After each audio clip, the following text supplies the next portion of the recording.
told you? What? God, who told you? Who told you?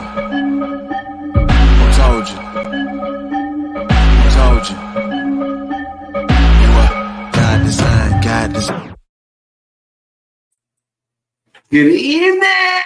What's up, everybody? Oh, yes.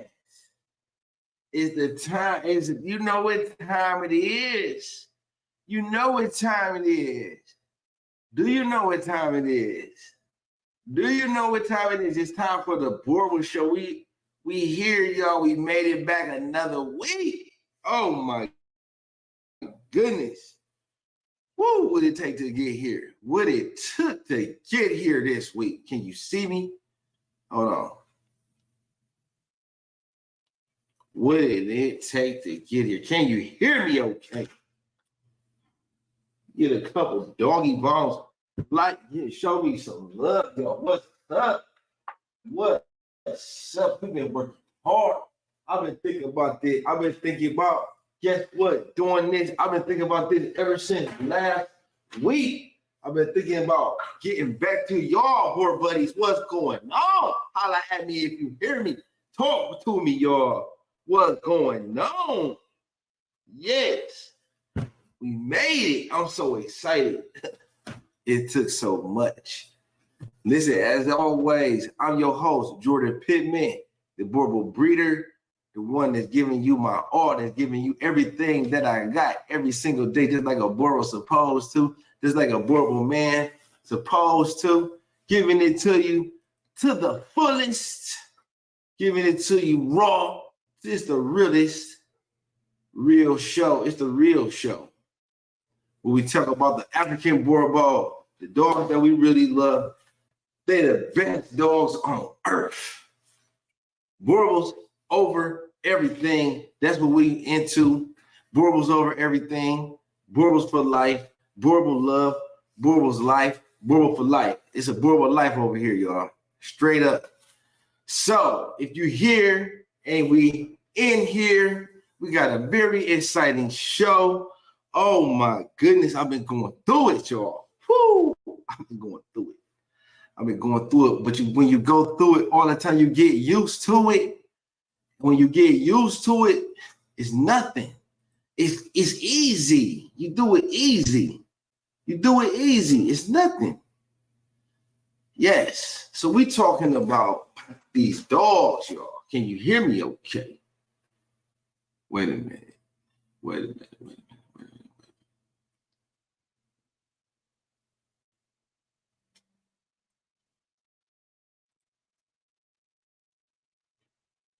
Okay, is that better? There we go. Is that better? So like I was saying, y'all, this week we going through it. It's the perfect week. I said, why not do this for the show?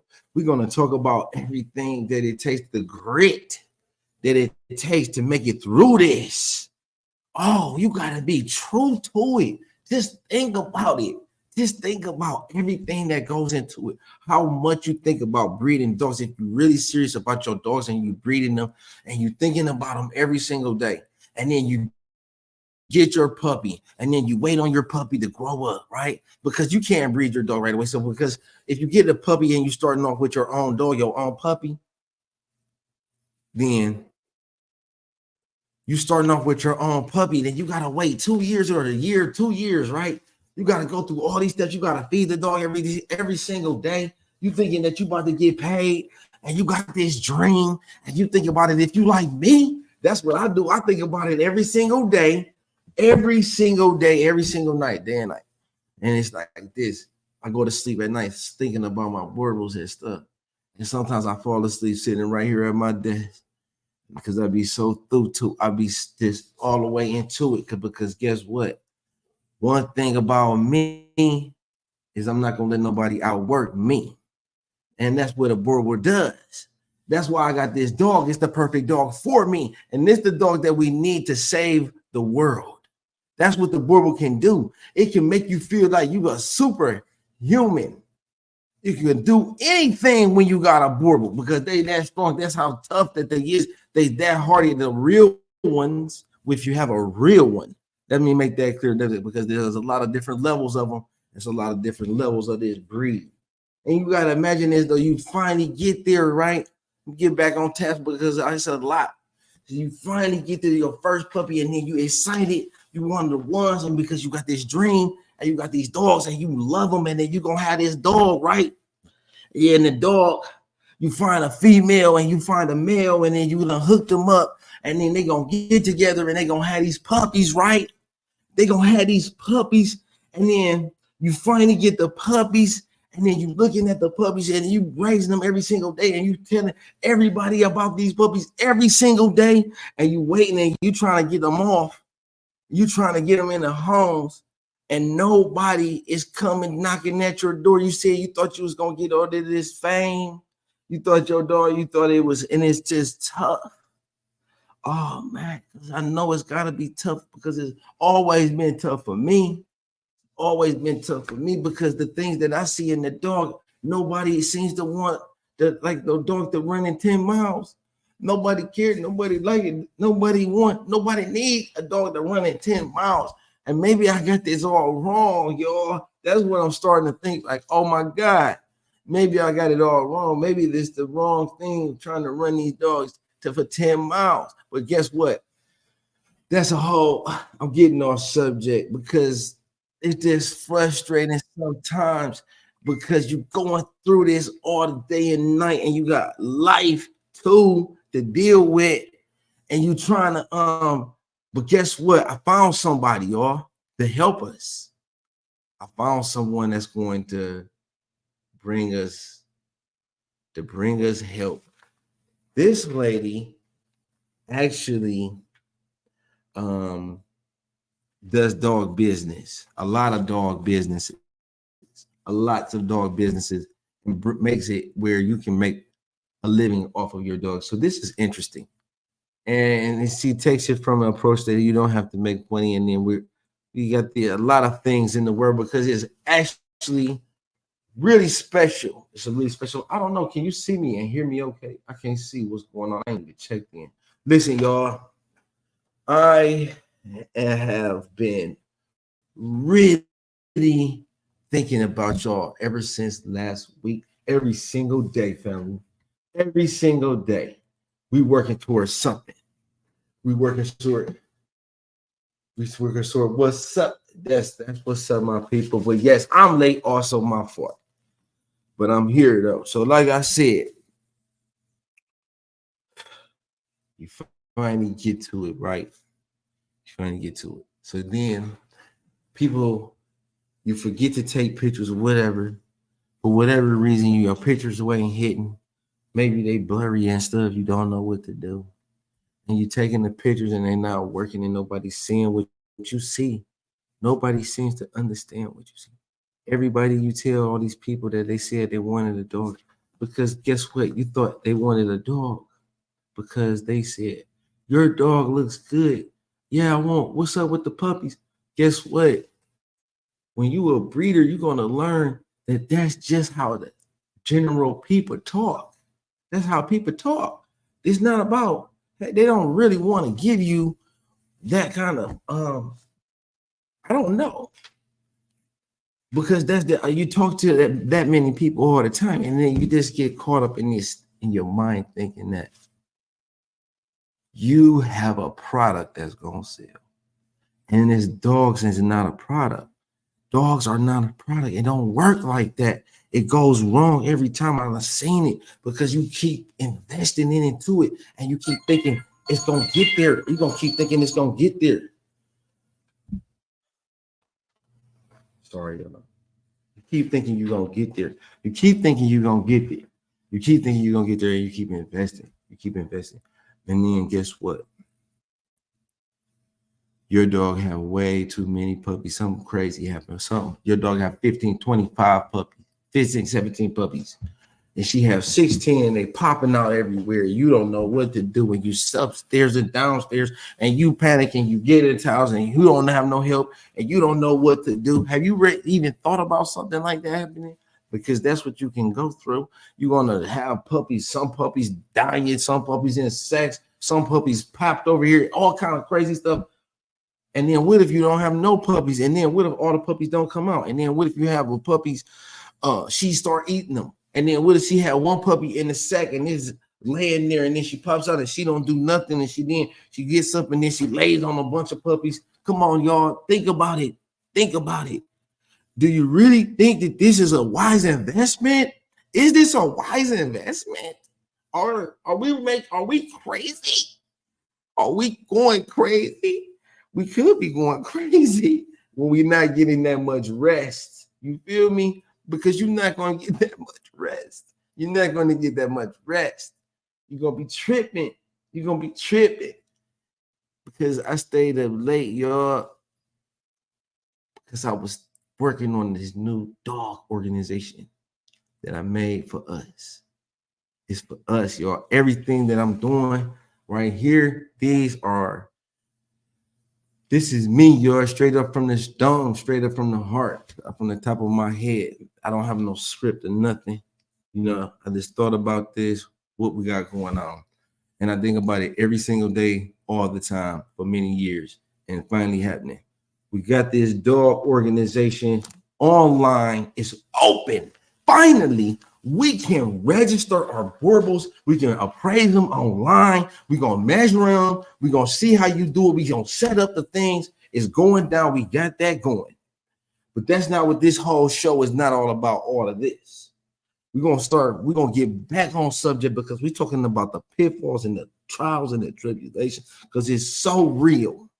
It's so real, and you got to have so much patience, and you got to be able to be keeping your head cool, and you got to be able to do all of these things that's like for therapy, like take your dogs and run them and work them out, and then you can get a habit of breathing, and it teaches you how to breathe properly, which enlightens you and takes you to higher levels of health, and it takes you to be a better person.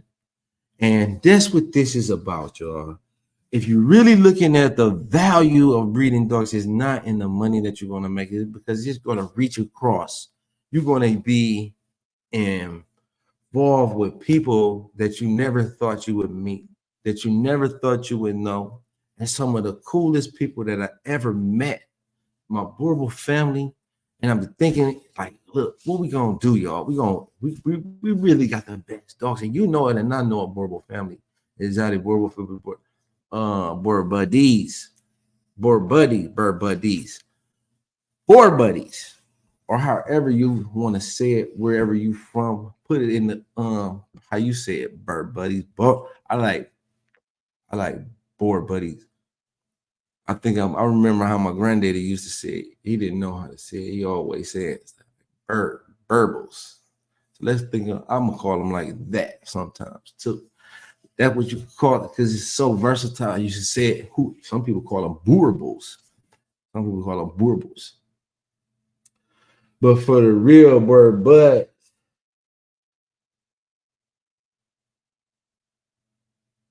I don't know what we would do, y'all, without the support because we making it happen, y'all, and this is going down. So now we got our own private place because you know how Facebook is strict on the breeder and tough on the breeder, and we gotta be able to meet the new people that's trying to share the same thing that we got going on.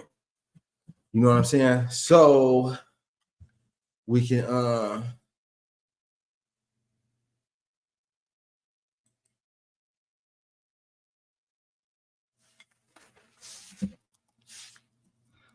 okay, so look.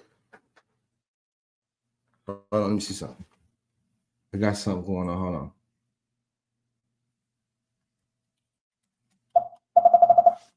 Oh, what?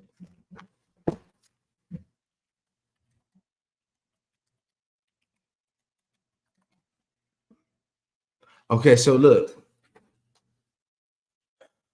We got the organization going on right now.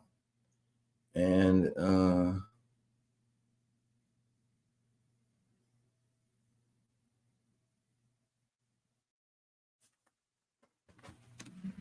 we checking in. We got our peoples here with us, y'all.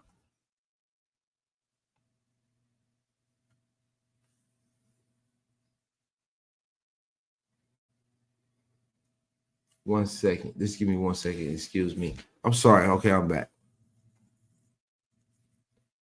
But it's real though. It's real though. It really it takes a lot.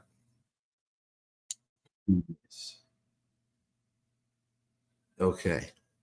So we got this new organization going on, and it's going to take us to new heights. And but like I was saying, imagine that finally,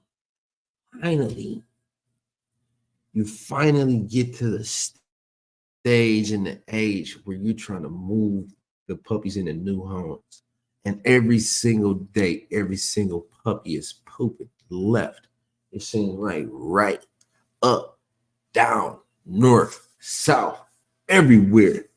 Poop, pee, everywhere. If you're doing it the right way, because they're not pooping all in the one spot, you're going to have it everywhere. Cleaning it up every single day, 3-4 times a day, times 8 puppies adds up so fast. Nobody wants to tell you about that. Nobody seems to talk about that. So much goes into it. Are you really built for this? Are you really built for this?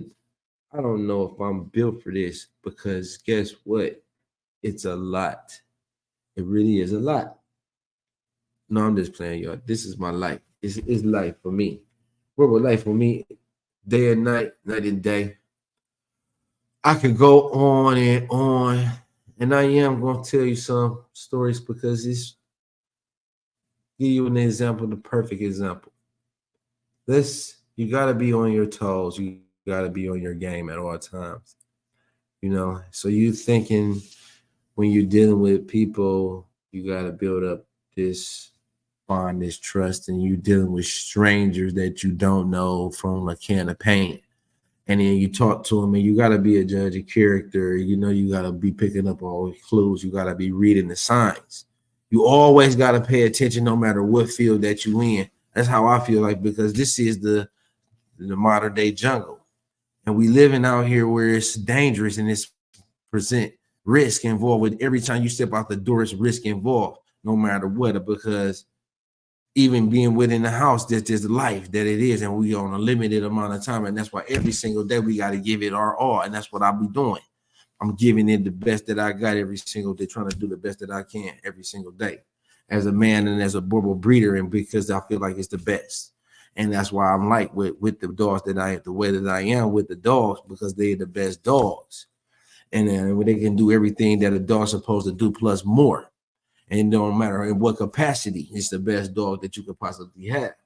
So we got the Boerboel, and that's what I do, because it's one of the. So anyway, getting back straight on to the topic, to the point that I'm trying to make is, you're dealing with a total stranger and you don't know who they are, and they tell you these things, and you invited them to your home, and then you invited them into your place where you put yourself at risk, because you got to be involved with the public. And you involved with the public, you don't know what type of person, because you never know, crazy incidents, you never know. You got to protect yourself at all times. But it's the bottom line. It's the law. So you can't depend on nobody to do it for you. You can't depend on nobody to do it for you. It's on you. It's on you. You can't even depend on the dog to do it for you, because you got to pretend the dog, and the dog is there just as a safety measure. Dog is there as a safety measure. It ain't the be all end all, because it's not bulletproof. It ain't Superman. It ain't the dog of steel. You know what I mean? It is a super dog, but it's still not bulletproof. Ain't no dog is bulletproof.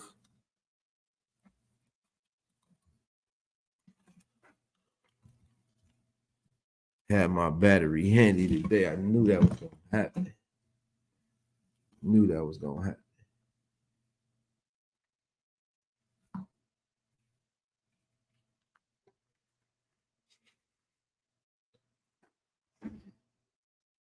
There we go.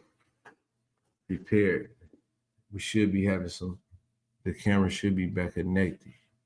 Let me see. Can you hear me okay? Boerboel family, can you hear me? Can you see me, Boer buddies? Boer buddies, can you see me? Boer buddies, where you at? Can you see me? Hold on, Boer buddies. Boer buddies.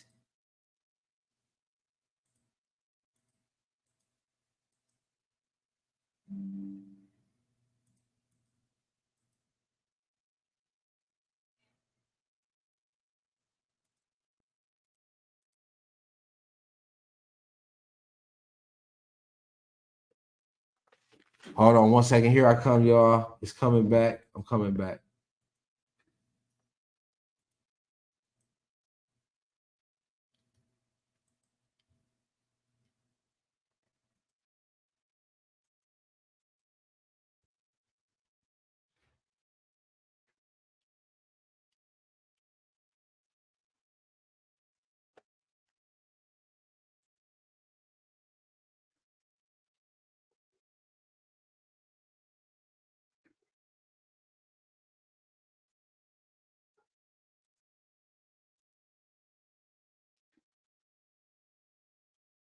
Oh my goodness.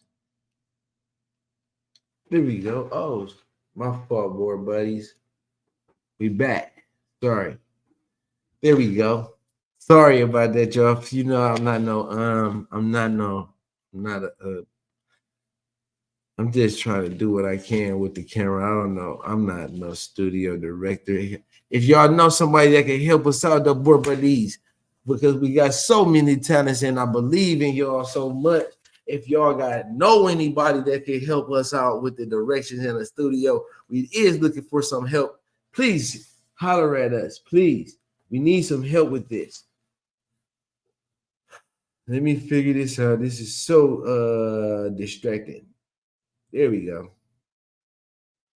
Can y'all see that? Oh my goodness. Yeah, so anyway, like I was saying,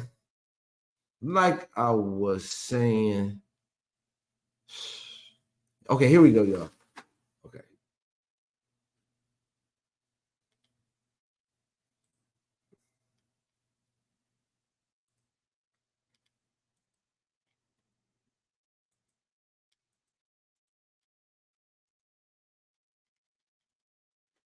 There we go. Okay, like I was saying, y'all. What was I saying? Help me out, y'all. Help me out, y'all. Help me out, y'all. What was I saying? I don't need. So anyway, yeah. Imagine this. Imagine this. Think about this. Think about this. You finally get someone, and you gotta protect yourself at all times because you never know things is crazy and quite wild these days. And if nothing else, I gotta make my way back to the house. When I get there, I won't be make sure that's if nothing else, I'm gonna get there. You know what I'm saying? I'm making my way back to the house. If nothing else, I'm gonna get there. So I got a situation, and we getting ready to bring on some of our people. We're gonna bring on our special guest as we like to do. We're gonna bring on it. We invite on a special guest in the family in a minute, y'all. But let me just get this point out because I want to discuss this with the panel, and I want to talk about this because it's the realest that I know, and it's real life situation. And I want to know what y'all think about it, and I want to know what y'all would do because it's like that, you know. It's like that, right? It's like that. It's like that. When you're having these dogs, you never know because you're talking about money, and it seems like it's not a lot of money, but it is a whole lot of money to some, whole lot of people. When you start talking about incomes and then talking about the type of dog that we're talking about, the type of money that people spending, sometimes it's enough to spark a person's mind, and they got to be aware. So you got to know what's going on out here because it's dangerous these days. Sometimes it could be dangerous, and you got to make sure that you protect yourself at all times. So today, I was talking to my client. As a matter of fact, it was yesterday, and they hit me with this message, and they said, "Listen, because we sometimes we do the rendezvous where because we're gonna try to meet up, and we're gonna put ourselves out there because we're gonna get out there in the jungle, and we're gonna meet up in somewhere foreign territory. Like it's safe when we in our own territory. We know where we at. We know it's always risk when you're dealing with the unknown. So when we get out here and we go into the atmosphere where we gotta be dangerous, we might have to be prepared to be dangerous if it calls for us to get into that type of mode, because it can happen, bro, buddies. Just like we got the dog for protection, we gotta protect the dog. So now, what we gonna do? The client hit me with, this is real life, true story. We're gonna meet up halfway, right? Columbus, coming from the Natty or whatever, somewhere in that area. And they say, listen, say, look, we're gonna meet in Columbus halfway, do the rendezvous. I get the text message and there's no exaggeration. And then I want to know what y'all would think and what y'all gonna do. What you gonna do? Well, Mike doesn't really feel comfortable meeting in Columbus because that's the state capital, and he gonna bring in a gun, and he always got his gun and his knife, and he don't want to meet up there like that because the police. He want to meet in the city so we can pull up to the gas station somewhere, anywhere in the nearest gas station, somewhere off the road, off 71 or 77. So, board buddies, you gotta look, you gotta be paying attention. Now, all knowing well and good, it's all love and never know. We protected by the highest power that is available. It's divine. But if somebody tell you that I am coming to the place with the knife and the gun, you need to be thinking about, what are y'all, I don't know, is it just me? Am I tripping? Please tell me, what do y'all think? How do you respond? So I hit back, well, guess what? We can meet at the police station if y'all feel comfortable. I say, meet at the police station if that makes you feel more comfortable. Say, oh, no. We don't want to meet at the police station. No, we want to meet at the gas station. If you look at the news, you know that the gas station is one of the places that wide open. It's wide open. It's wide open because people willingly go there. I want to know your thoughts, bird buddies. We're going to bring on our special guests. If you're there, let me know, family. Talk with me. I need to know. These are the type of things that we go through, choices, decisions that we make. How you respond to something like that? What do you say? What do you think? What do you think is the proper response in a situation like that? You feel me? Knife in the gun, paying with cash for the puppy. And here we go. We got to meet up. You got to be on your radar. You got to be on the radar. You got to be on the radar. But you know what? If it's a person that's honest enough to admit that to you, maybe they don't mean no harm. They don't mean no harm. What do you do? So what's up, family? That's just one thing. Okay, yeah, we gonna open up the link. Let me just put the link up. If anybody wants to chime in, if anybody want to talk about this dog thing, we finna open it wide open. Here it is, y'all. Here's your chance. Speak your mind, state your case. You know what I'm saying? So let's talk about it, family. I know that you ain't the only one. I know somebody else going through it too. But you know what we can do? We can save them the heartache and the headache. We can save them the heartache and the headache through our trial, through our test, through our testimony, which becomes our test. We can let people know what we went through, what worked for us, and what did, and what we do need to do, and what not to do. This is what we can do. And that's what we gonna do. We're gonna do it together through our new community. Our new community is so awesome. It's a private place where we can really go wide open. As you know, I'm always giving it to y'all for the free 99. But guess what? It's so much that I learned. I can't give it to, it cost me too much years, blood, sweat, and tears There go my friend. Here he is, y'all. It costs too much time, years of blood, sweat, and tears to give it to everybody that might not rock with us. Because guess what, y'all? It's a whole lot of sneak this and hating going on. You know, and that's why we want to do something. One of our main goals is to unify the community and bring us all together like it's supposed to be, because Boerboel's forever over everything. And we're coming to the stage. Y'all know I'm gonna let him introduce himself. Dun dun dun dun dun dun dun. Is you ready? 7 Street minutes. Salute, brother. Salute. What's going on with you? What up, bro? You know how we do it. Yes, sir. Yes, sir. How's everybody doing out there in the real world today? In the real world, man, it's crazy, man. It's wild, you know.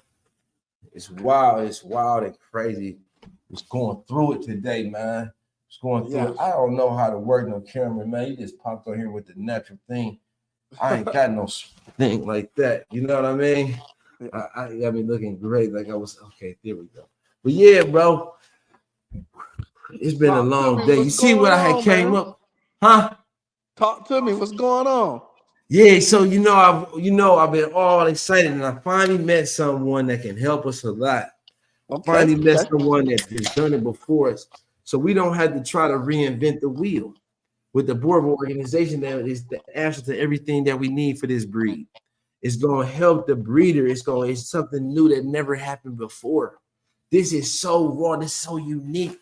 You know how everybody's always frustrated with these orders and getting their paperwork and getting it. We're going to be doing it online. It's a modern thing. It's a new space age way to communicate and do things together and empower the community. And like we got a directory where you can register your dog. And like, you know how Facebook don't be allowing us to do themselves. Well, we can all put it in this same little registry, and then people can really introduce themselves, and it's a place in the space. If you don't have a website, it's online, it's already marketed for us. You know, everybody gonna be sharing it and doing what it's, you know, we all promote it and work together. Everything else that we gonna be doing is together. We united together. You understand? This is the goal. How we gonna take it to the game to new heights. Yes, it's not like classified as, it's more of a meeting place, a meeting space for the Boerboel enthusiasts and the new owner and the people to exchange information and stories and strategies and maintenance and how they applying their dogs, so we can really get to know people, you know, who have the dogs and get a feel for them and what's going on with their program. Because guess what? It's levels to the game. What's up, big bro? Though that's what I got going on in my head. I'm just flowing off adrenaline because, you know, like when you run into the last drop and it's like your survival instinct kicks in. You know what I'm talking about? Yep. Sounds like you're talking about modernizing the registration process, you know, bringing it back up to modern times, taking advantage of social media and putting a little bit of implications on there where you can go out and just streamlining the process and making it more user-friendly for the new breeders, making it more user-friendly, make it more accessible to everyone instead of just an elite few. So you can go in there and you can get your registration, you can get your puppies accounted for, get their background, their appraisals, you can get DNA tests, you can get everything streamlined instead of being on hold, waiting 4 to 5 months, put on the back burner because you're not in this elite special group that is taken care of before everybody else. So that bravo, I'm here for it. I'm here for it. It's gonna be super. It's gonna be super duper lit. It's super duper lit. We're gonna be measuring everything. We're gonna be measuring the heads, the necks, the chest, the bone, everything. We're gonna be taking the dogs for running. We're gonna be taking the dogs, like you can get your dog evaluated, a real thorough evaluation. The lady that's going to be helping us has did this for 20-something years with the Bulldogs. She got extensive history. If y'all don't know about the Doggy Resources website from way back in the day, you need to get hip and do your research of Doggy Resources back in the day and keep it going doing your homework, because the Bulldog is very related to the Boerboel. It's a whole lot that we share in common. So we're a utility breed. and then she has a way of also been a judge in different organizations. So we're going to learn a lot from this previous experience that that the Bulldog was recently not qualified to participate or whatever with the American Kennel Club. It's been controversy with the registering of the Bulldogs. You know what I'm saying? But let me refer to my guests. What are your thoughts, family? What do you say? It sounds like an awesome plan. Sounds like something that was needed to fill a void that was out there again for certain demographics. Not really only for certain demographics, for everybody that's been marginalized by the current process that is out there. So you have several different registrations. Each one of them does have their good points, but on the same side, each one of them has their shortcomings. And if you can, again, if you can build on the good and fix some of the holes in the bad, then that's nothing but a win-win for everybody. I can't see how it's a win-win for everybody. For sure, we're gonna do it because we got a team. We got the dream team. We got the Boerboel team. We got the Boerboel family. And how we do things together like a pack, man. We're gonna And like you win. said, it's not rebuilding the wheel. It's not making the wheel. All it's doing is paving the cement, paving the road a little bit. So the wheel is there. All you do is you got to lay down a track. You got to lay down a road for it to move on. That's it. Right, for sure, for sure. Because some of the registrations are getting caught in the potholes. So you can fill up those potholes on the new road. And what I'm saying is, so like arming the breeder with the information, the data. See, this is what the true registry serves a purpose. The registry does have a purpose. We never want to knock the organization down, but we'll always just want to improve it. Yeah. The registry is definitely going to be a fundamental, but we want to make sure that the data that we given is accessible and this information is presented to the public in a way that they understand how to use it and apply it to make the decisions and make informed decisions and making wise decisions. Okay. You see what I'm saying? Well, But yeah, man. So I just was, I guess we kind of got took off. I guess that we was picking up where we left, where I was left off at. But let me ask you. Okay. What's some of the worst things that or tell me some of the trials and tribulations, because that's what we're talking about today. Behind the glory, because behind the glory, it is a story, man. Well, listen, tell me this. What would you do with that, man? So somebody hit you up because you're dealing with strange psycho nuttos. Sometimes could be hitting you up. You never know. You know what I'm saying? You never know who it is, but you know that they're out there. And how do you protect yourself? You arm yourself against this. Did you catch that story that I was telling what my people said? And they good peoples and everything, but you never know, and you always is on guard. You might call it. Some people might call it paranoia. But guess what? The paranoid gazelle is the one that's alive with a story to tell. The one that was too cool and loose, he got his head knocked off, right? Oh yeah. So people think that this dog game is more lucrative than it is, and so it brings all sorts to it. And you got people that sell stuff, people that buy stuff, and people that's looking to rip both of those two people off. So you got to be careful. You always got to, I think I caught what you were saying about, uh, like me. I'm just somebody you met on the internet. I'm somebody that's talking to you on YouTube. You don't really know if I mean you any harm. If I say you're supposed to meet me in this location to pick up some money in exchange for this or for that, for a puppy or vice versa. So you have to use precaution when you're delivering puppies, when you're transporting, and when you're going to different areas. You have to meet in a public location. A lot of times, meet in a public location in an airport. I tell my transporters, fly puppies for me, don't leave the airport. Don't leave the airport. Have them meet you inside the airport where there's a billion cameras at, and it's going to be a tussle to get you out of there. Don't ever give somebody or let somebody hold the puppy until the full payment has already been transferred. Right. So look, so check this out. So that's what I'm saying. So we rolling from we gonna do a rendezvous. Yep. Right. We're gonna do a rendezvous. And so I'm like, well, you know what? I can't make it. So I'm gonna have somebody else drop the dog off. And they hit you with this, okay, dude, I'm gonna have somebody, but you're talking to them because you get a feel for people, and you're talking to them, and then you saying what's going on. You're getting a feel for them, right? They done left a deposit. You know them. You got a paper trail there with the Yeah. deposit. You know what I'm saying? But then let's say the transporter is picking the money up now. You know what I mean? Or the remaining balance, and they want to do it cash on delivery, right? Okay. So now we compromising, and then they hit you with what we can't meet at the original location agreed upon. We're gonna have to change the agreed upon location because guess what? Mike he likes to carry guns and knives, and he don't want to be nowhere in the city. He'd rather be meeting off the side of the road. And I don't want to keep on, but that just think about that though. And now you gotta think about that. Yeah. Now you ask yourself, how you gonna respond to that? How do you respond to We're that? simple. We abort mission. Hey, we got the deposit already. We already had a agreed upon location. We abort mission. We go back to home base and we replan again. We restructure. Hey, you can't meet us in this point. Hey, I'm catching my return flight, or I'm getting back in my vehicle, and we're returning back to home base, and we can renegotiate another part.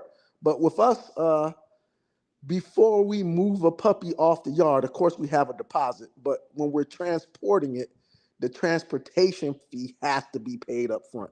So even if you're paying cash for the puppy or something on delivery, the transportation, whatever it is, if it's for the gas or if it's for the airplane ticket or it's for the travel expenses, that's paid up front before we walk out the front door. So Right. that's paid up front. We already know the specific location that we agreed upon. If last minute you change the location at the last minute, that's perfectly fine with us. You just gonna be at that location by yourself because we coming back home. Okay. So We hold on, coming hold back on. home. But no, no, no, no. Let's say it's a legit deal. It's a legit transaction, Yeah, and you got this relationship already up established because you plan on following through with the purchase because you got to, they cool people say you want to make them happy, you accommodate them. They spent the deposit, and you want to honor the deposit. You want to honor it, right? So here's the thing, though. With the end of the day, I feel like, okay, the possession, remember, is 9/10 of the law. So uh-huh. whoever got the dog in their possession, you call the law. So if I got the dog and I hand it to you, you pick it up and grab it and then start heading to the car. If I attack you, I'm in the wrong. Did you know that? Yeah, and that's why I said earlier we do not hand the puppy over until the full pay. Hey, it's put the money in my hand or it's in my bank account before you touch the puppy. Well, guess what? I'm gonna hand you the puppy, but guess what? If you try to run off with my puppy, I'm gonna chase you down and tackle you like a Boerboel would, and then I'm Yeah, gonna yeah. knock. I don't know what's gonna happen to you at that time. You know what I'm saying? And we just gonna have to call the police and go into jail or whatever. But it's gonna Yeah. explain this like that way, and I don't want to have to do that. You know what I'm saying? Because guess what? But people will try it though. In the back of your mind, you never know. People done ran off with puppies, and you done heard about it. Robberies in the Frenchie gang, Yeah, yeah. robberies in the bully gang, right? You got to try to keep yourself. You gotta keep your head on a swivel and kind of get a feel for who you're talking to. But you got to take precautions because again, sometimes you're dealing with a large amount of money, and again, that's why we try to have the money or a good portion of it already paid before we meet you. We try to have a good portion of it already paid. So with us, our full payment is usually due at 6 weeks. Puppies go home between 7 and 9 weeks. So our full payment is usually due at 6 weeks. We do give people a cash option of cash on delivery, but that's usually when they're coming to pick it up in person in a location. Now, for pro athletes and stuff like that, I take exceptions. Pro athletes and stuff like that, people of that nature, I'll take exceptions. But for the average person, uh, before you get a hold of the puppy, you have to be paid. Have to be paid before you get a hold of the puppy. But We put too yeah, much work into it. Put too much work, blood, sweat, and tears in it just to hand you a puppy for you to run off of. And Lord knows I don't want to go to jail over a puppy. I don't want to. Lord knows I don't want to. Or if I have a transporter, I don't want to put them in a perilous predicament over a puppy. So we just take it. We take precautions that benefit us and the potential client. Right. Put yourself in the transporter for shoes, right? He Mhm. gotta now you expect yourself, if I'm in a transporter, you done paid me my money when I picked the dog up, and now I'm expecting you to tackle somebody about my Exactly. puppy, about my money, because they say Exactly. that I done paid, and I'm telling you know that they did it, and then you back at their door knocking at the door because you understand what I'm saying? Yep. Yep. So we got a pretty smooth system in getting our money before the client gets their puppy. So Yeah. Yeah, but people you want to the customer. I'm always try to accommodate the customer and stuff. yeah, Some people just don't want to give you all the money up front, flat out. They just don't want to do it. understandable. Yeah, You know what I understandable. mean? Because it's a And then, trust issue for them too. Like if they give you all the money and then you don't bring a puppy. So I exactly. understand. I understand both sides of it. Yeah. Yeah, man, that's what people do.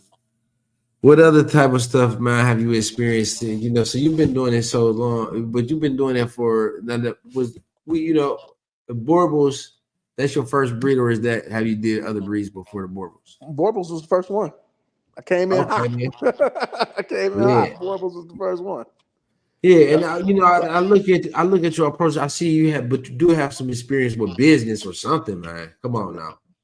Uh, military experience. So military, you learn how to deal with people. I was an infantryman and an instructor, so a master gunner. So you learn how to deal with different people. You learn how to, and in my time overseas, so I did a lot of combat deployments. So I spent a lot of time, years in Iraq.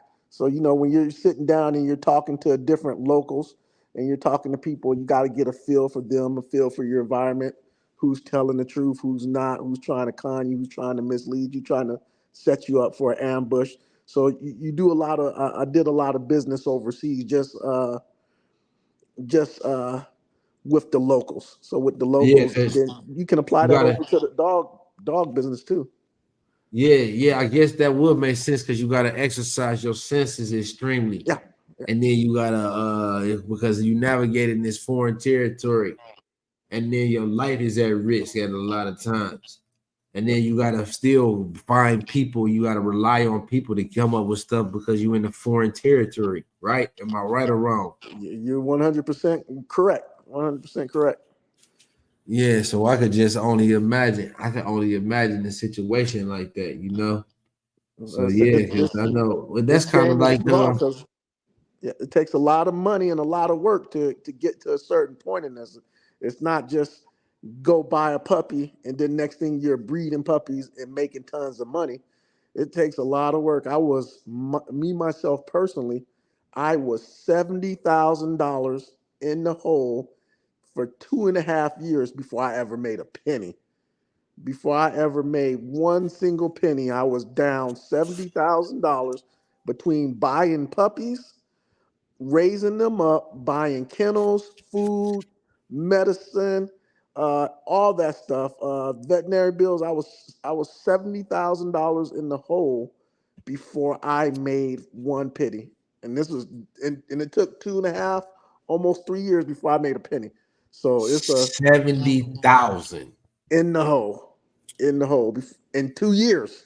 2 years. That's time too before I ever made one a whole house penny. you paid for in cash, Before I basically. ever made one penny. Before you made a penny, Yes, whole sir. house paid for in cash. Yes, sir. I made some mistakes, so I wasted some money. I had some bad purchases. I went the wrong route a couple of times. So you take some L's. You take some L's. Talk about it, Uh, man. What happened, man? What happened? my first kennel set up. I brought this shed type deal, man. I wasted 20 something thousand on that my first setup, which I could have been buying these retriever panels what I got my yard stock full of right now for 800 a pop. I could have did my whole yard for about 6,000, but instead I wasted like 30,000 on my first setup. That wasn't even it was only able to hold 3 dogs. So my first setup was only able to hold 1, 2, 3. Only able to hold 3 dogs, and it cost me close to 30,000. So I made some rookie mistakes. Uh, I brought some puppies that ultimately didn't grow up into what I needed for the program. So I got puppies, had vet bills, just common vet bills, and then I had some accidents where that required some surgeries and stuff.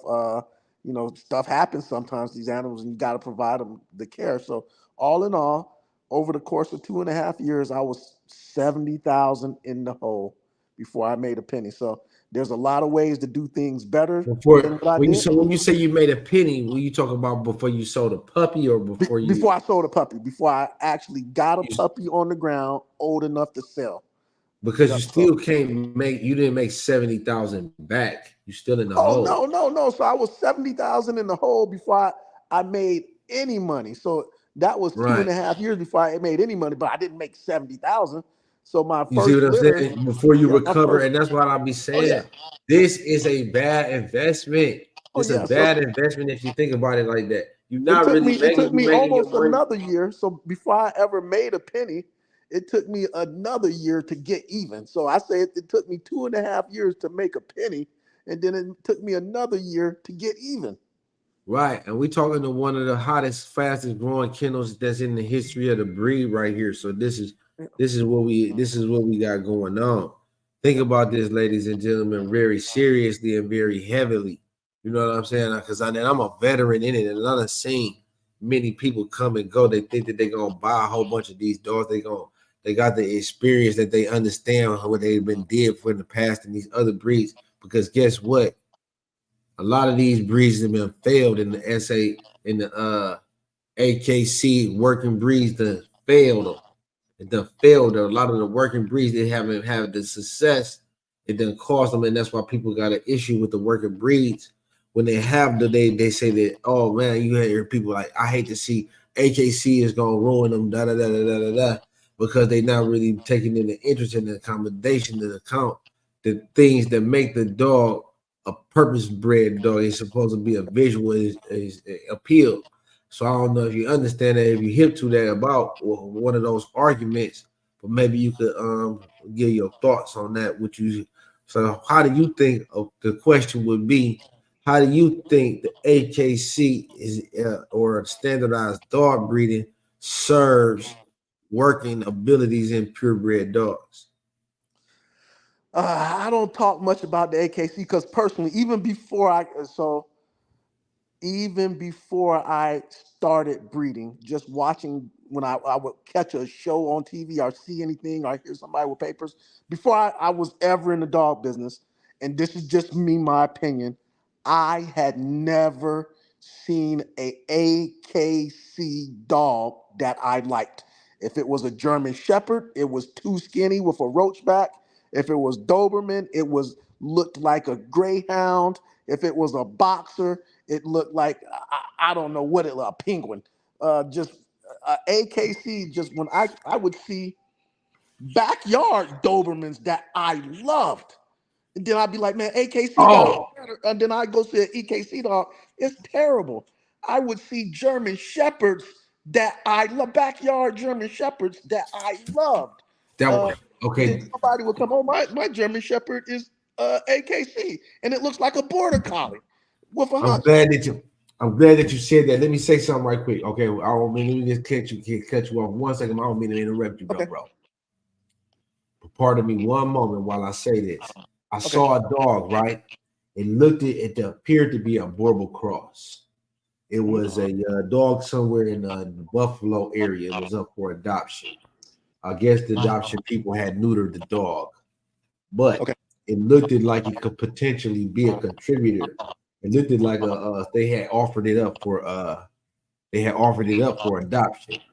Okay. We're going to see a lot of this in the coming years, especially as these dogs start to get into hands of people that, like when they have situations where they have a dog and they don't have paperwork and they can't, people will feel that the value isn't there because they have the dog without the paperwork or whatever, and they still, or they, for whatever reason, You know, people are gonna be having dogs without paperwork because you might not get no papers.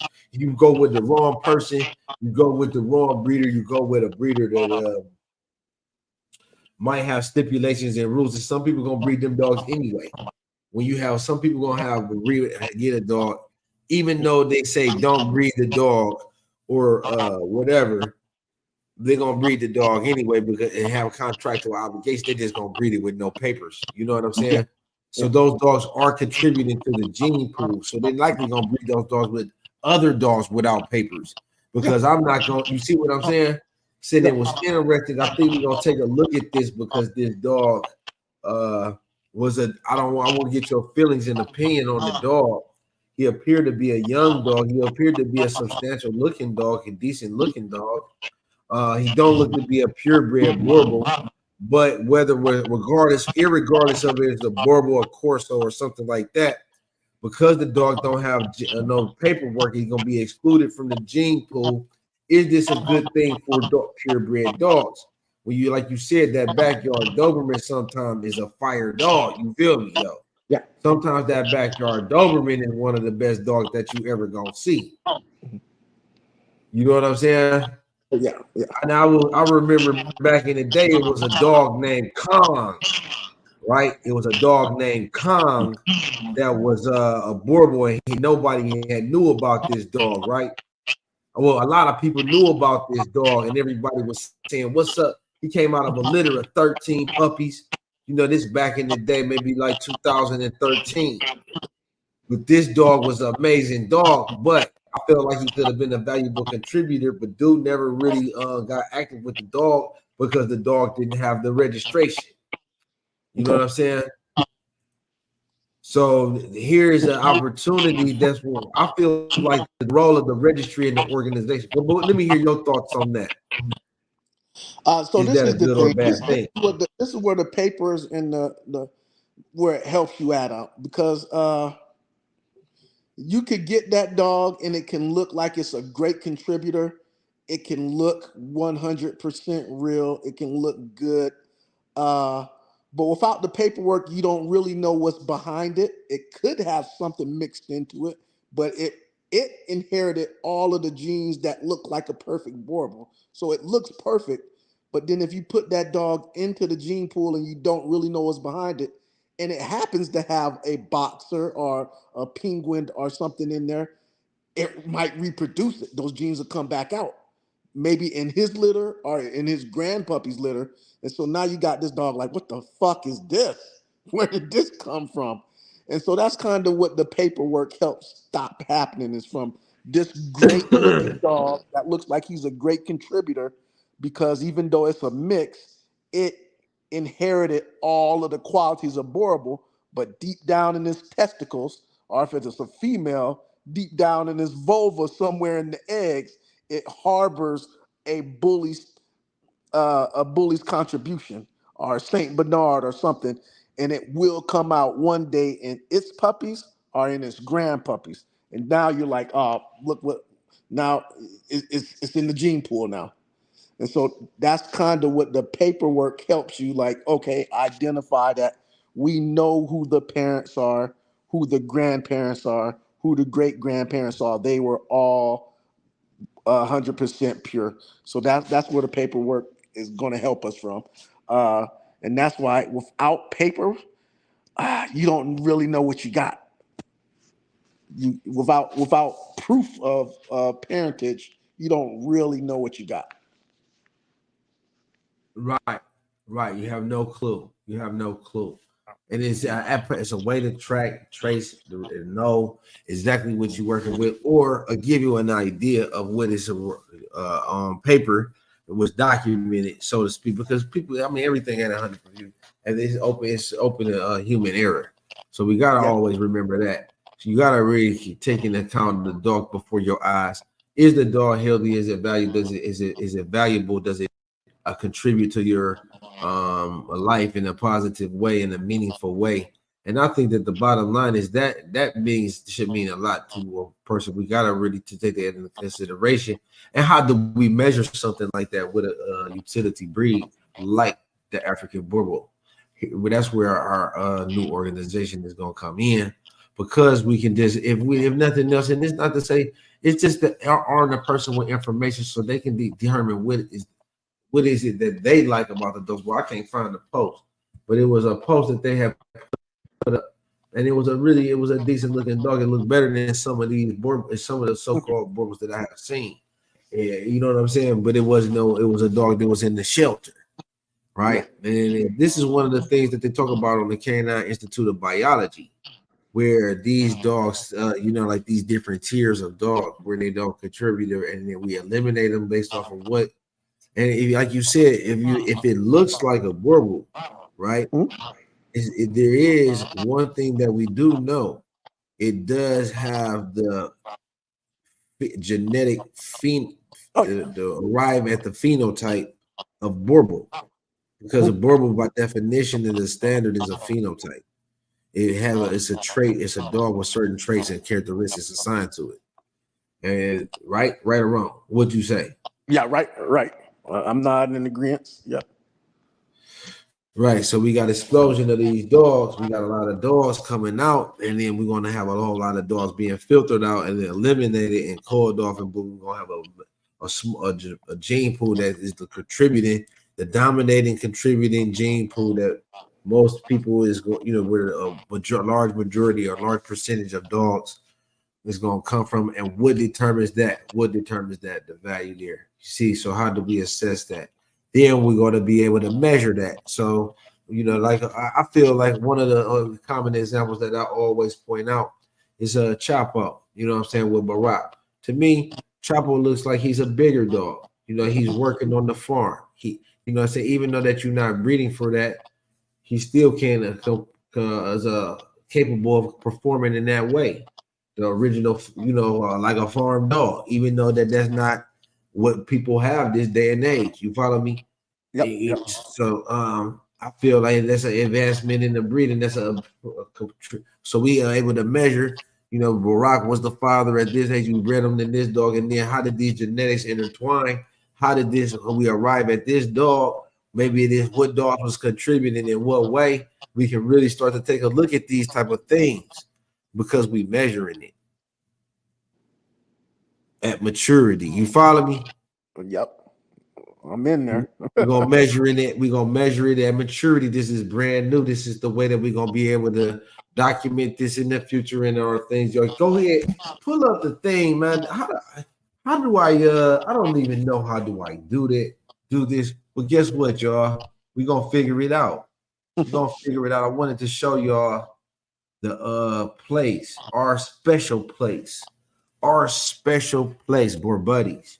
And we're gonna be together, doing our thing, taking way off, taking the breed to the new heights, putting them out there, advertising together. We're gonna have so much for people to see because we're gonna be putting out the best dogs.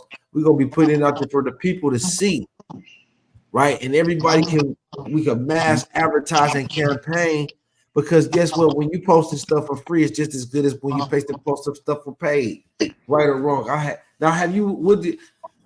Let's just touch on this for 1 second while we're here, because we got there. This is where we came. This is where the road is taking us, and I kind of like go with the flow with this. It's real life live.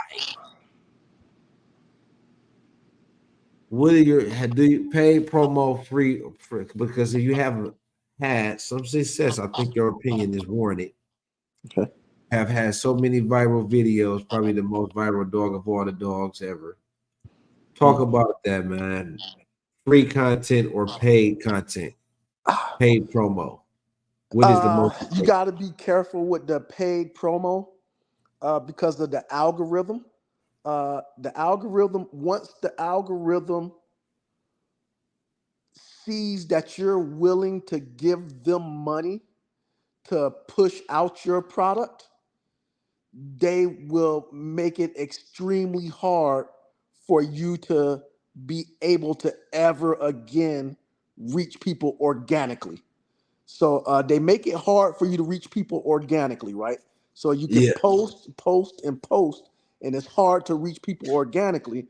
But one day, you don't know what video it's going to be, but one day you're going to have a video, you're going to have a post that resonates, and the algorithm isn't going to have any choice but to push it out, and you're just going to blow up. But if you're keep going, and then you give up and be like, I'm gonna pay Facebook, I'm gonna pay Instagram to push it out to me, they're gonna push it out to a few people, but then they're gonna keep you trapped. They're gonna keep you like, we're never gonna let him go organically. We're gonna keep him limited so he can keep giving us money. If he wants to get more than 1,000 people to see his video, he's got to pay us now because we know he's willing to pay. Where this other guy, he's not going to pay. So we'll, if his post is good, we'll let it ride. But this other guy who paid us once, it doesn't matter if his post is good or bad. We want some more money for him. We want him to give us another 25, another 30 bucks. So you got to be careful with paying for ads. And then the other thing, I don't want to be too long-winded. When they push out those ads, is it going to people who are interested in buying what you want, right? So if you go organically, it's going to organically reach people that are interested in dogs, interested in puppies. If you're selling clothes, they're interested in clothes. If you're selling music, they're interested in music. But if you're going with the paid ad, they're going to blast it out to everybody. So you might catch people that want your product. You might just catch people that not really want your product. So I'd rather keep my money to myself and try to push it myself. Me, thank you for that, bro. We appreciate your what you do with your thoughts, man. You know, there's a popularity in the same that your opinions is more valuable. Thank you. My position, I feel like it. I tend to agree with what you said 100%. Organic is the way to go, man. Pay to play. That's like, man, come on. Just post something that's good. What people want to see, the algorithm is going to have to work with you eventually. They're going to make it rough, but once you got something that people want to see, and that's the thing, you gotta, people say it's my marketing is pretty good, but I'm giving people what they want. Your time is precious. Your time is precious. That's all you really got. And so if somebody's That's all we got. Yeah, somebody's gonna spend 30 seconds to 5 minutes watching something that you do, you got to give them something quality to watch. You got to give it your best. You got to give it your all. You got to make it something that the person can feel like, you know what? Like you said, every time I come, that's why we want. That's our slogan. That's our motto down here. Every time you come, we want to give you something more than what you started. So you walk away with something because guess what? I have fun doing this, being with my people. Being with my people, my boy buddies. And then knowing that I got a lot of experience and I'm going to save a lot of people some time and some dogs. I'm going to save us some time. I'm going to give you this the shortcut right here. It's the cheat code when you come to this show. You know what I'm saying? We giving up so much game for free, but guess what? The game is to be sold. We got more to go. We got so much more to offer. Right or wrong, though. Between marketing tips, raising your puppies tips, picking and selecting the right breeding stock tips, all kinds of tips that will, again, I was $70,000 in the hole, and I just told you I wasted about $30,000. So maybe we can give you some preventative tips on how not to waste money when you start. So how to save money, how to do it the right way, how to start. Do I start with males? Do I start with females? How many do I start with? How do I select my stock? How do I house my stock? How do I feed my stock? The most important thing after raising stock is how do I market my stock? How do I get somebody to give me money for what I produced? How do I set it apart from what this kennel produced, that kennel produced, and that kennel produced? How do I make mine more appealing to the people? So there's a strategy behind it. So you got to have good dogs, good marketing, good communication. It's a business. It's business, customer service, customer service, how you treat people, how you love people, whether you love them or not, you still how you treat them, whether they right or wrong. You got to know that we're not going to always agree. We're going to have to find some spaces that we're going to have to find some way. We got to communicate. I'm gonna give everybody who's running a kennel or a breeding program on social media. I'm gonna give you a big tip right now, and it's gonna hurt a few people's feelings, but it's gonna be one of the most valuable tips I can give you. On your dog breeding business page, stop putting your kids' birthday parties, your grandparents' funerals, and your nieces and nephews' quinceañeras on your business page. Don't stop putting your personal stuff on your business page. Stop putting your business pages for your puppies and your dogs and your products. They don't want to see your kid's third birthday party, your niece and nephew's high school graduation, and stuff like that. Stop putting that on your business page. You can do certain things that sometimes on your business page, but not all the time. All right, your business page is Right. your business page. Make it related. Make it relevant. Relate. If your Relevant. kids are on your business page, if they're on your dog page, it's because they're helping with your dogs, All right? right, come on with the brophies, man. Come on with the brophies, and y'all out in the club taking, they like Yeah, this. yeah. You out Come there on, and man. We drinking on, and man. partying and stuff. Make a Come on, personal man. page for that. Yeah, Yeah, yeah. make a You mixing personal it page up, for man. all that stuff. Right. If you got other hobbies that are cars, or if you got other hobbies, I don't know, other hobbies playing video games or something like that. That's not on your business page. Your business page is your business page. Talk about your dogs on there. Some people ain't gonna get it, and they're not gonna get it or understand. Oh man, well, that's not professional. That's not Right. professional. It's especially if I'm a person that's trying to get to know you, and I'm looking at everything that you're doing, and I'm watching your moves, every move that you make, Yeah, and I'm using this. This basically is a record, a record. I think it's the same, spelled the same way, right? yeah, Record and record. it's the same thing. It's a So when you record. record, guess what you're doing? You're making a Record. record. There you go. So It's, this is it's, it's the who beauty you of the are, and this is American how. language. Yeah, when we getting to know you, and then you got this stuff that's not thoughtful, Yeah, this stuff that's not thought out, right? And yeah, I don't think that we put no thought into it. We ain't putting no effort into it, and then making it say, yeah, you the type of person that don't put no effort into your stuff. yeah. And you This, want me to trust you to send you this type of money? Are you for real? Are you serious? yeah, exactly. You want me to send you this amount of money, and this is how you run your business page? No, I'm gonna go. You're not 100% focused. I want to get something from somebody that's 100% focused when I send my money to them, because I'm gonna scour your page, and so I want you focused on producing the best. And you're not doing that if every other video is you out in the club partying and stuff. I'm not rocking with that. Yeah. Like, yeah, you busy trying to look cool, man. I want to buy a dog from my dog breeder that's with these dogs, and he's always into his dogs, and he's proud of his dogs. He trying to be cool with his dogs or whatever. I mean, that's just me personally. You know what I'm saying? Making the dogs is your thing, right? Because that's what dog people. This is like an exercise person, right? If you at the gym all the time, this is what they do for fun. It's the luxury. It's the hangout spot. It's their everything. It's their sanctuary. It's their happiness place. It's their sad place where they go when they sad. You know what I'm saying? If Yeah, you're a nature person and you outside and you taking pictures and you a photographer, you feel me? That's your go-to. It's a lot of different reasons for that to provide for your life. You know what I'm saying? There's a hobby. It's a reason for that, right? right. We have to have That's that as that's your human. passion. Yeah, as human beings, we have to have something like that that's important to us, right? I'm telling you, I'm taking care of dogs, researching dogs on social media, advertising dogs on the phone, talking about dogs. Like you said all the time, and people think it's a joke. No, I'm eating, sleeping, and not dogs, Boerboels. I'm eating, sleeping, drinking Boerboels 24/7. I wake up in the morning and I think, go feed my dogs.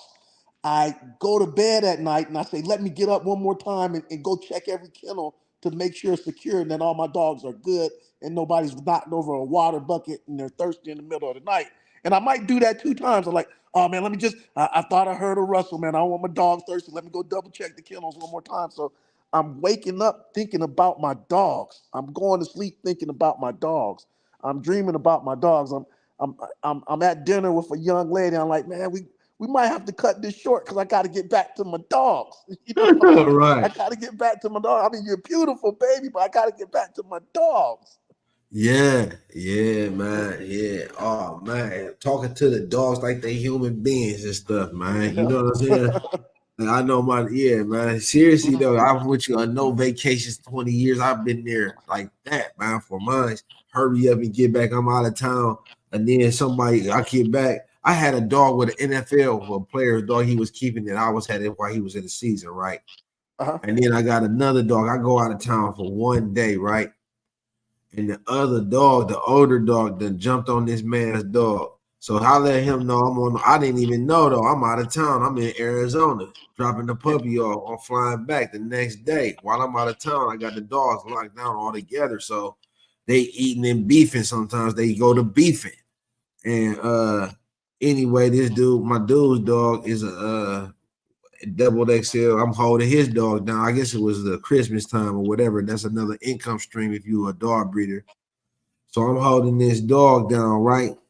Uh-huh. And my dude, so I tell it's the NFL, he played for the Browns. I tell him, okay, I'm pulling up. He like, well, yeah, when you get back in town, hit me up. I said, when I'm getting off the airport, I'm gonna call you. So I called him and I let him know that I'm on my way back. As I'm driving, he gonna meet me there. So we gonna arrive at the house at the same time. So when I get there, I don't know that the man's dog is big. You know what I'm saying? And that happens on the, on the yard. Sometimes, man, the dog will be a bit. Sometimes it happens. You know what I'm saying? Yeah. You had if you're a dog man, you're gonna go through that. Everybody ain't a dog man, no. So this dude, he's got me taking care of the dog. His bit got a little limp. You know what I'm saying? He see the dog limping. Now he carrying the dog and stuff. I gotta pay the money. This had me scared to death to ever go out of town. You know what I mean? Needless to say, that killed the relationship that we was trying to establish. Yeah. You know what I'm saying? And everything that we had going on. Dude was very attached to his dog. I was trying to tell him about the dog, where it comes from, and so on and so forth. I happened to have one of my partners over there.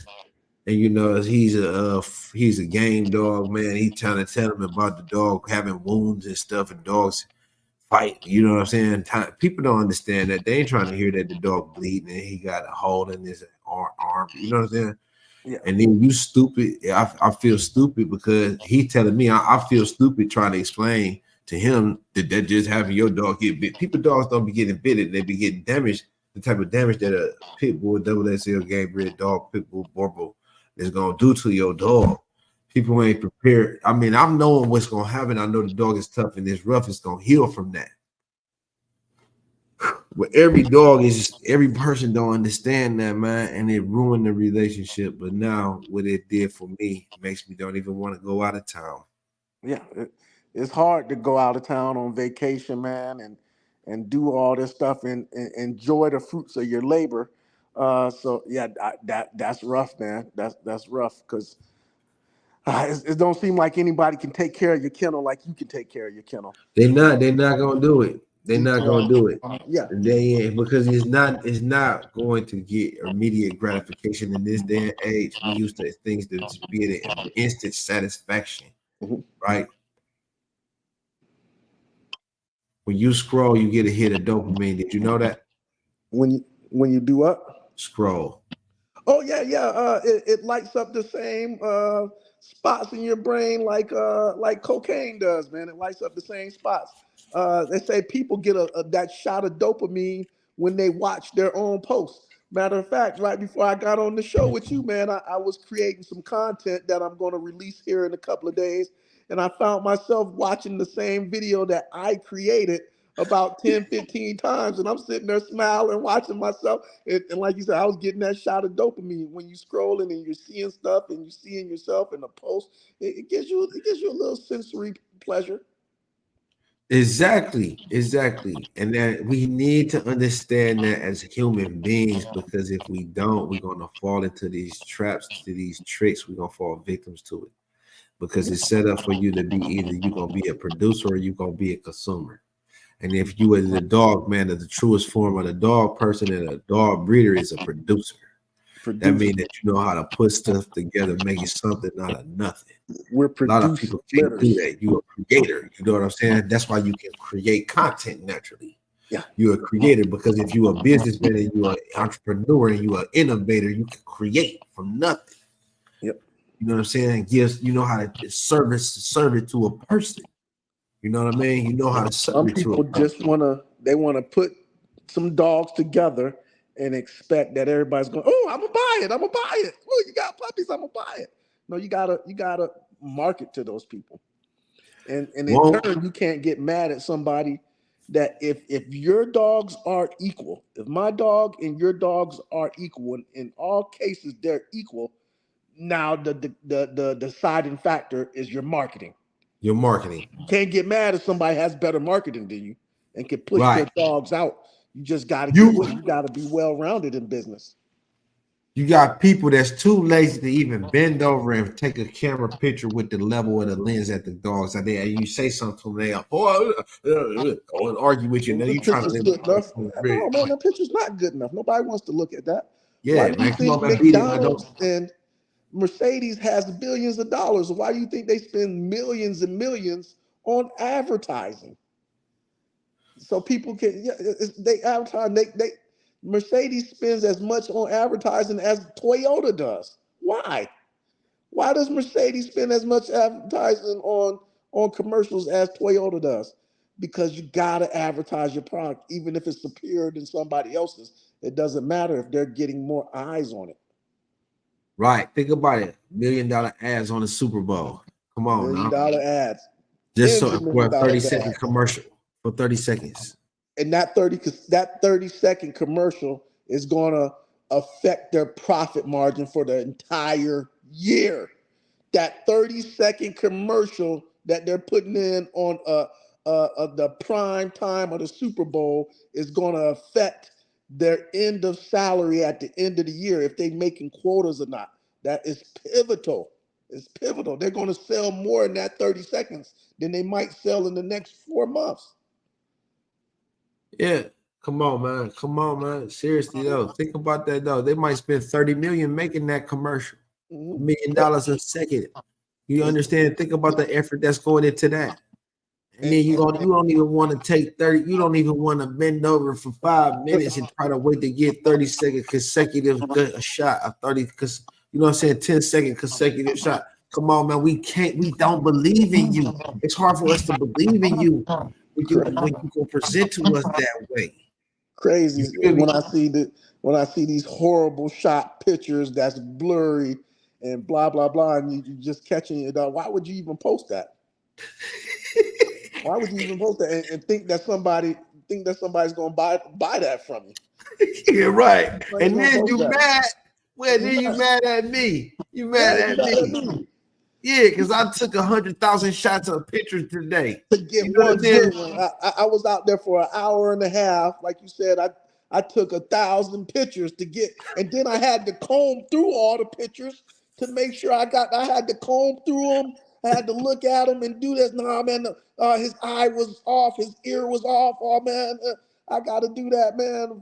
Yeah. But you just go click, click, click, click, post. Oh, why ain't getting no views, man? Nobody like no videos. No, I ain't got no.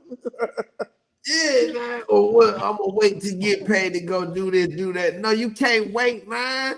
You got to make it happen for your puppies, man, right now, today. They got to have it now. You better mix up something. Go pick up some Crisco or some bacon or whatever out the freezer. Man, some chicken nuggets, man. You better find a way.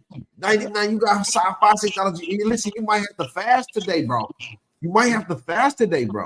You might not be able to eat today, bro, because your puppies gotta eat today. If you put in that type of work in and you gotta be able to say that to somebody, man, then they gonna know, yeah, he's for real.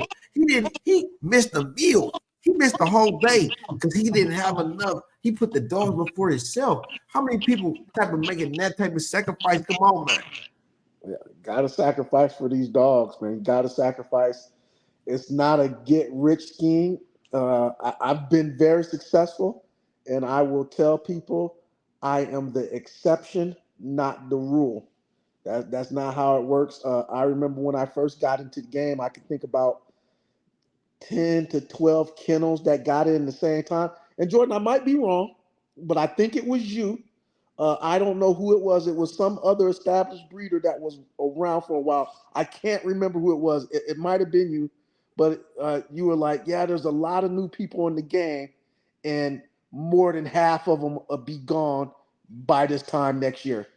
And I was like, oh man, they don't know what they're talking about, man. This shit's too easy. And sure enough, man, because you make friends in this business. Are you, people who start at the same time, you see that, oh, they just started, I just started, let's talk. Man, sure enough, man, about the 12 people that started at the same time as me, man, that time next year, there was only like 6 or 7 of us left. And I promise you, out of the 12 people that started at 4 years ago, the same time as I am, there's like only 2 left. There's like only Yeah. 2 left that's still in there. And then there's been 30 other kennels that started and went under in that same time. We're selling puppies. Oh, this shit's too hard. We're out.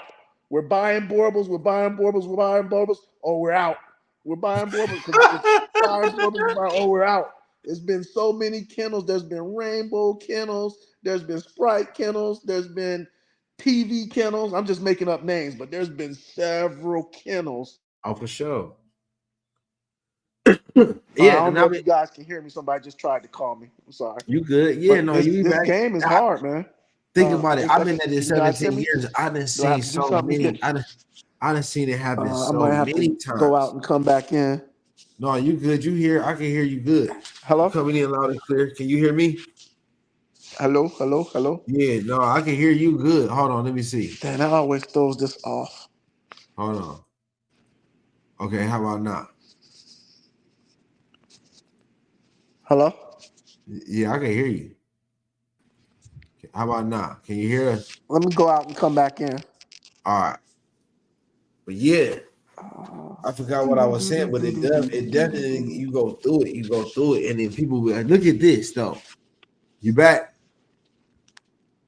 Look at the bully breed. Oh my goodness. I was looking at some of the shelters today.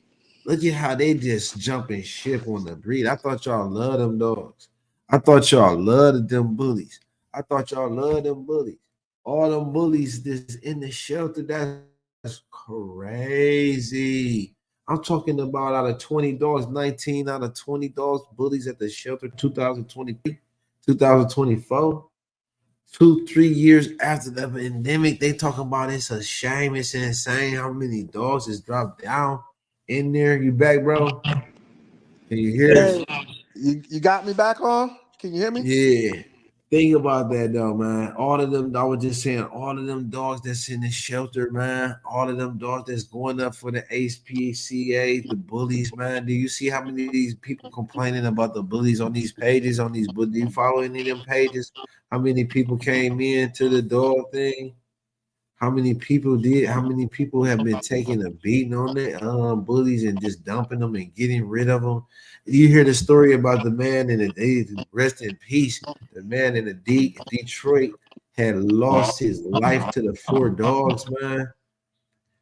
They got loose, and then you got these this amateurs, irresponsible people that don't understand the responsible dog ownership and how to handle a type of dog like this responsibly. That's the real, and that's what's gonna mess it up, man. And then next thing you know, the Boerboel is gonna be right in there, and they're gonna be Boerboel crosses. They're gonna be crossing the Boerboels with bullies and crossing them with corsos and crossing them with everything, trying to make something new and something different, thinking that it's like when you mix a lion and a tiger that you're gonna end up with a liger, it's gonna be bigger. You know what I'm saying? In their mind. Have you ever, I used to think like that myself. You know what I'm saying?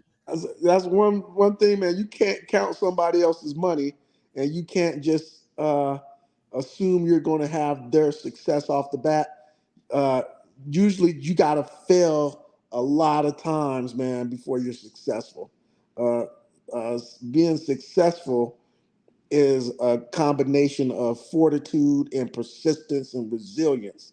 Persistence and resilience of doing what you love repeatedly without a profit, until it turns profitable, if it ever turns profitable. So, For sure. Think about this. This is how I go about it, right? So here's the formula for success. And I'm glad that you said what you said, because guess what, man? This is a beautiful time. Say this right now. It's better than never been time better than right now. My formula for success, I feel like, is this is why you have to learn. You have to make an attempt. You're gonna try it.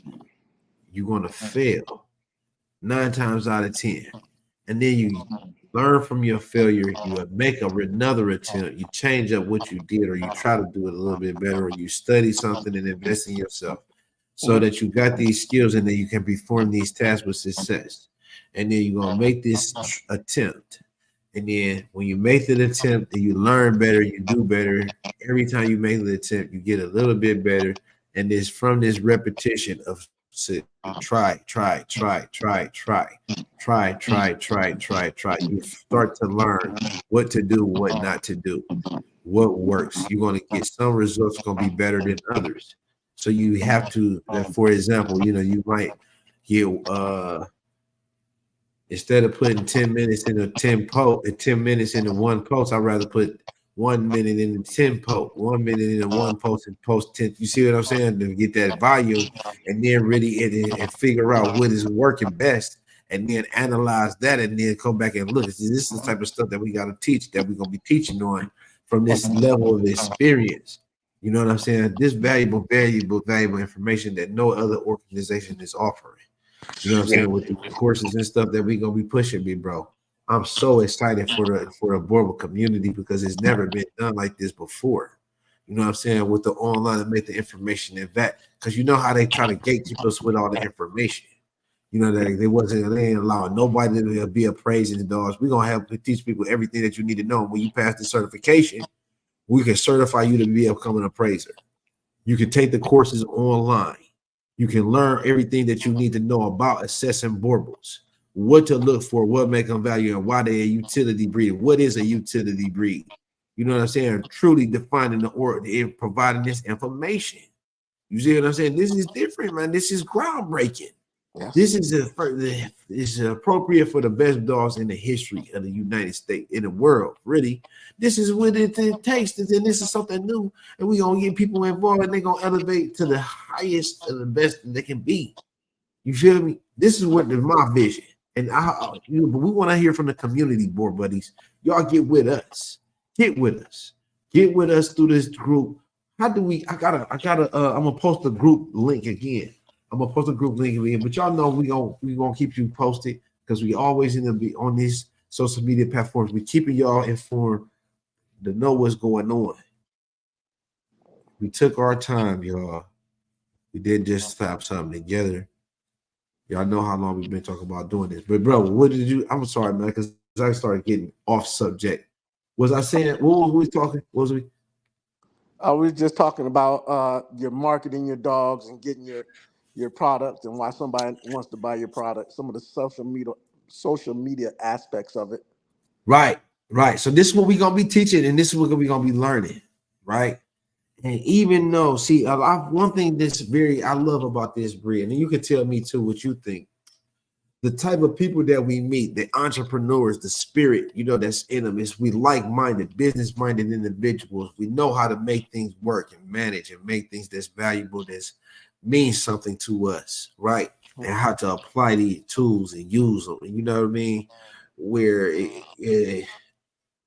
that's where it brings us together. Yeah.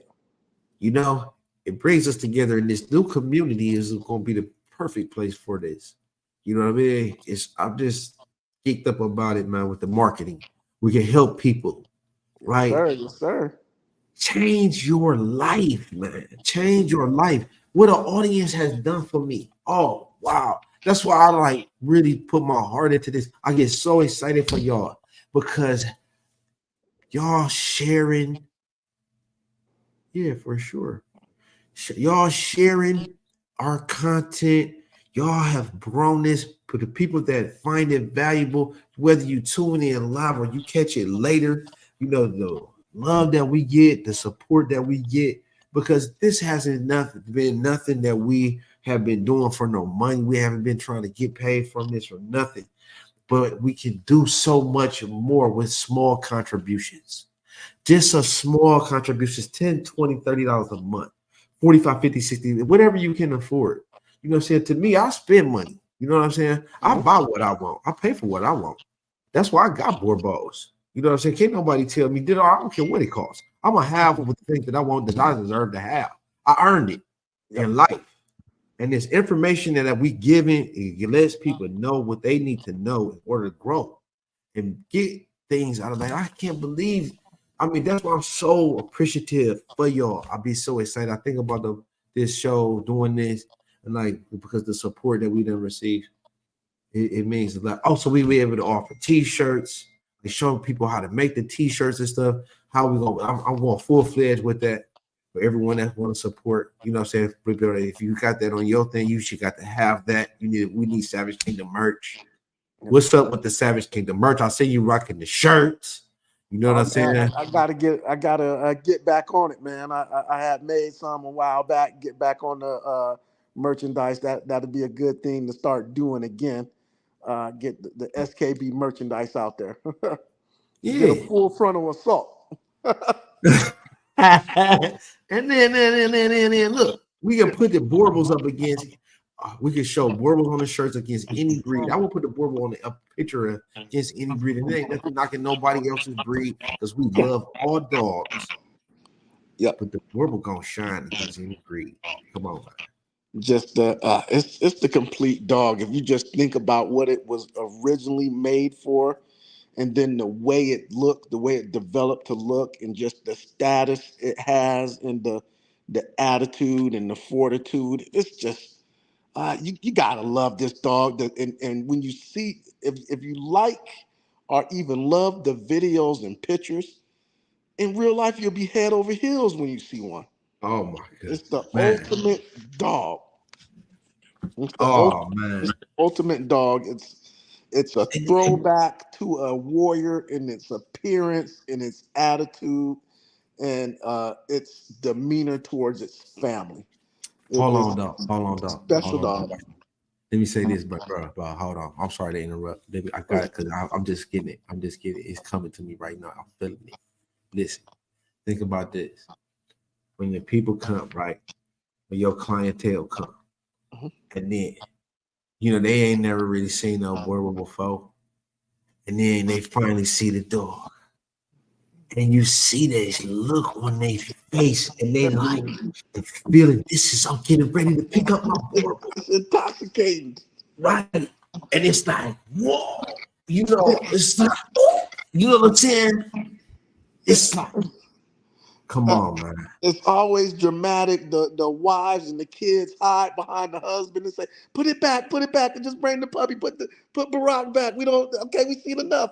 Or the look on their face like, "That's not, man. That's a dinosaur. That's not a real dog. That's unbelievable." And the look and the expression is always the same, and it's an intoxicating feeling to know you just introduced them to their first Boerboel, and that they'll never be the same.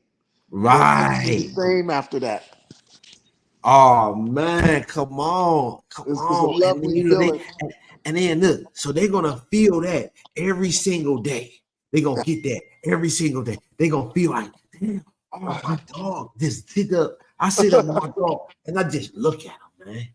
You know what I'm Just saying? look at it. Yeah. I just be sitting up and I just be hanging out with them. I just chilling. You know what I'm saying? And we Just just like to look at dogs. I like to just watch my dog. I don't even yeah, have to be playing with them. I just like to sit and watch them play. yeah, and they be doing stuff. Yeah. You know what I'm saying? I like it, man. It's like Wild Discovery. You Yeah. watch that? Yeah. Man, and that's why I told you I was a fan of what you was doing a while back, and I'm still waiting for you to start. Because I'm a National Geographic freak, man. I'm a National Geographic freak. All those kind of Earth, My Planet type stuff when they're showing the animals in the wild. Since I was a little kid, man. I love sitting down there watching the lions and the hyenas and the wild dogs, man. I loved it watching the cheetahs and all those wild animals finding their prey and their plot for survival. and I get the same thing watching my Boerboels in the yard, man. I love watching animals. I just like it. Right. Oh man, it's so amazing. It's so Yeah, amazing because they give you that feeling like a wild animal too. You know the yeah, big, the size. Because if you're looking at them compared to a regular dog, uh-huh. it's like, okay, there's a regular dog. You thought that was a beast. Yeah, It's something totally different, bro. yeah, You ain't yeah.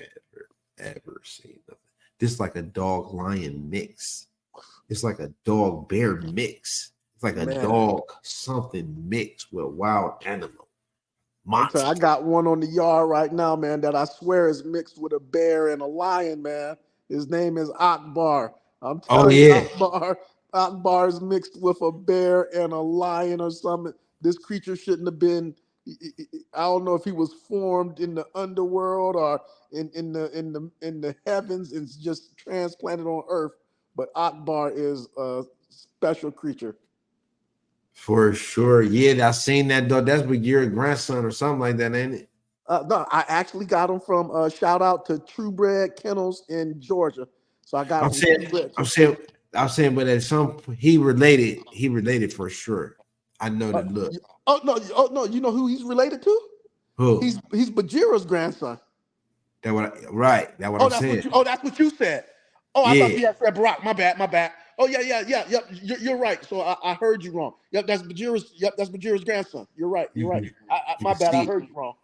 Yep. Yeah, you know what's interesting about people don't give it the credit enough to where Bagheera has produced with several different, not only of my bitches but kennels also, and I think that we're only gonna really appreciate the dog much later, Yeah. and I think it's because he has been an extremely valuable contributor to the breed, even though he only appraised at a 75.2 Nabas. That's ridiculous. Look what that dog is producing, and he's a beautiful dog. Yeah, to me, 75.2 must be a magic number. I may need to play that in the lottery because I had another dog. My first Boerboel bitch was appraised at 75.2. Yeah. And I had to argue for that score. They tried to DQ my bitch on the points, but I wasn't having it. I'm like, no, you're gonna have to change the score. I see what you're trying to do. Give me my money. I started acting crazy. Give me my money right now. We was in Yeah. Cleveland. I waited. You know what I'm saying? And Uh huh. but I shouldn't have to go through that. Shouldn't. And the dog ended up producing the best dog the next year. The dog produced the number one dog in the USA, bred in the USA. Can you believe that? Crazy, and the way they try to shut you. Some people try to shut you down before you even get started. They try to Bro. shut you down, man. It's conspiracies. It's a whole bunch of. It's a mess, man. This is a messy business. Yeah, for sure. For sure. For me. And then you got to be willing. See, that's how I am, though. That's how you know if you built for this or not, because you're gonna have a dog regardless. What nobody say, Yeah. right? Do it thick and thin, whether I've sold a dog or not, whether I'm giving, you know what I'm saying, whatever I gotta do, I'm feeding my dogs no matter what. So that's how you gonna survive through this. If that's true to you, you're gonna have a dog no matter what, then this might be for you. Because that means you're gonna have a dog whether they selling, whether they not selling, whether you having puppies, whether you ain't having puppies, you're gonna be taking care of them. You go because you love dogs, you want to have your dog, right? Yep. And then if you look at the breeding and the puppies and the monetary as something extra in addition to the value of just having the dog as a pet, the ultimate Boerboel as a pet. Yeah. You know what I mean? Tracking, 100%.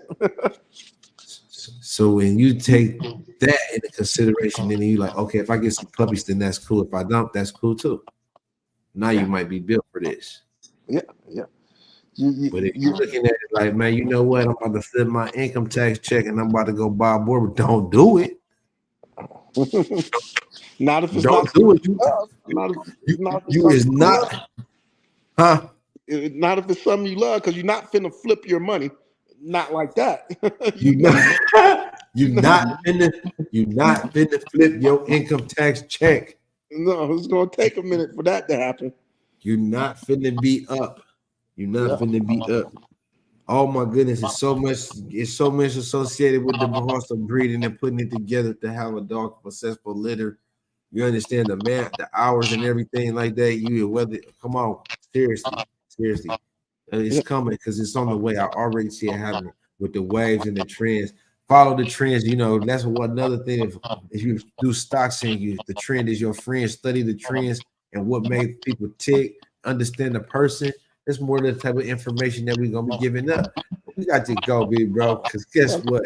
It's getting late. We've been on 2 hours since Man, we that's was. crazy, man. Yeah, I was a little bit late, but guess what? You know, I'm coming through for your Boerboel family. We coming through because we giving you extra because we was a little bit late. Okay. And I think this is becoming must watch. This is becoming an instrumental program that people are tuning in every Thursday because they got to see it, even if they're not catching it till Friday afternoon. It's something they're looking forward to. So as long as you keep giving them something to look forward to next week, they're gonna tune in more and more and more and more and more. For sure, family, and I appreciate everybody that tunes in and took a second. If you only watch it for 1 second, I appreciate you. For real, I mean that. And we're gonna definitely try to make it more informative. I'll just today, I feel like I'm just excited. I was just giving y'all my all because guess what? I'm out of gas. And I'm just going off of fumes. But this is that grit that it takes. You got to be talking to yourself and perking yourself up. You got to know how to tap into your adrenaline Okay. and go into warrior survival mode. You feel me? What's up, big bro? I appreciate that. Yes, sir. Thanks for having me again. I look forward to seeing your show next week, man. Well, yeah, we're gonna keep it going. We're gonna keep it informative, and I'm gonna do some studying and stuff and try to figure out how to work this StreamYard a little bit better. If somebody know I got the Stream Deck thing, I still haven't never figured out how to assign the keys on that. And man, you know, we can have the sound effects and stuff, and we can hit the buttons and watch the videos. Appreciate you, doggy, for real. And then we got that's why I'm just responding to a comment. Yeah, man, we definitely got to keep it going. We might need to go live a couple more times just so we can bring it up to speed with the group. You know what I'm saying? And just get the group established so we can start these regular communication going through the group. And instead of it might take us, 4 or 5 lives or something, right? And instead of making that, try to stretch that over 5 weeks, we might need to do some special lives to get this thing established. You know what I'm saying? Like we'll talk about that. Me and you, we gonna plan that out. We're buddies. We gonna get back with y'all about that. You know what I'm saying? We gonna get back with y'all about that. We gonna have more announcements coming up. But bless but no, please believe we busy working behind the scenes, doing more, steady researching, trying to get better every day. It don't even matter. It don't matter what nobody say. I'm still always try to get better every day. That's what we got to do. So if nothing else, y'all, I gave y'all everything that I got. Like it's my last day on earth. If I might not make it tomorrow. You hear me? Appreciate you, brother. I look forward to talking to you again. For sure, family. That's how we gonna do it. Appreciate y'all, boy buddies. We out. We out of here. Catch up with y'all soon, real soon. Appreciate y'all. As always, I hope y'all left with something more than you came with and enjoyed yourself, and if nothing else. Peace. No rush, go on, move dumb. Back and forth, push and shove. Make your peace and love turn to peace and gloves. Now you got a deal run up.